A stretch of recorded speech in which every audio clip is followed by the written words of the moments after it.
अस्सलाम वालेकुम। नज़र मुल्की न्यूज़ एचडी के साथ मैं हूँ आपकी होस्ट समरा मुस्तफ़ा। न्यूज़ टुडे में शामिल करते हैं सबसे पहले आज की अहम खबरें।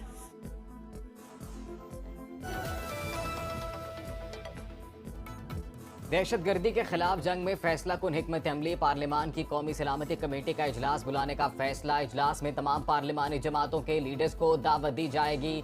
पार्लियामेंट की कमेटी का इन कैमरा इजलास बोधिया जुमेरात को मुतवक्के। आला अस्करी क़यादत खैबर पख्तूनख्वा और बलोचिस्तान में दहशतगर्दी की बढ़ती वजूहात पर ब्रीफिंग देगी। बिलावल भुट्टो की नेशनल एक्शन प्लान 2 की तजवीज़ का भी जायजा लिया जाएगा। दहशतगर्दों के खिलाफ ऑपरेशन में तेजी लाने से मुतल्लिक फैसले होंगे। सिटी मार्ट, हमारे यहाँ ग्रोसरी, कॉस्मेटिक, जनरल स्टोर और करियाना स्टोर का तमाम घरेलू सामान, आइसक्रीम, कोल्ड ड्रिंक्स, जूस, बच्चों के खिलौने और दीगर अशिया दस्तयाब हैं। Address 494 AQ block, model town, Lahore. Proprietor Mohammad Usman Yusuf, Mohammad Adnan Yusuf. Free home delivery के लिए अभी राब्ता करें 0326700623।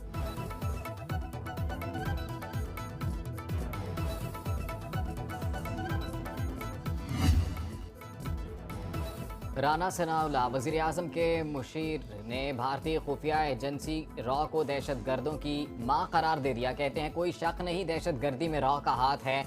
ये दहशतगर्द ग्रुपों को इकट्ठा करके असलहा और फंड्स फराहम कर रही है। जाफर एक्सप्रेस वाक़े पर भारतीय मीडिया ने प्रोपेगेंडा किया तो एक सियासी जमात का सोशल मीडिया विंग भी इसमें शामिल हो गया। पाकिस्तान ने अफगान पनाह गजीनों को साल हर साल मदद की है। अफगान सरजमीन से दहशतगर्दों को सहूलत मिलना इंतहाई काबिल मुज़म्मत है।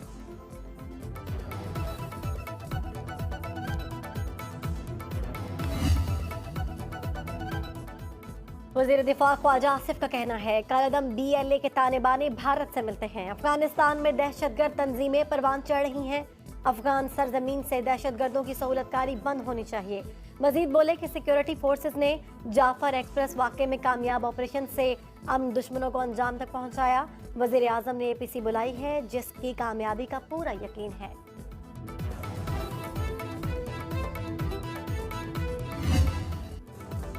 कोयटा से चमन के लिए पैसेंजर ट्रेन सर्विस 4 रोज बाद बहाल। रेलवे हुकाम के मुताबिक बलूचिस्तान से दीगर सूबों के लिए ट्रेन सर्विस बदस्तूर मुअत्तल। जाफर एक्सप्रेस पर हमले से मुतासरा ट्रैक की मुरम्मत का आगाज कर दिया गया। इंजीनियर्स और तकनीकी टीमों का बोलान में जाए बकुआ का दौरा। हमले में जाफर एक्सप्रेस के इंजन समेत 5 बोगियों को नुकसान पहुंचा। मुश्काफ में रेलवे ट्रैक का 382 फुट हिस्सा मुतासर हुआ।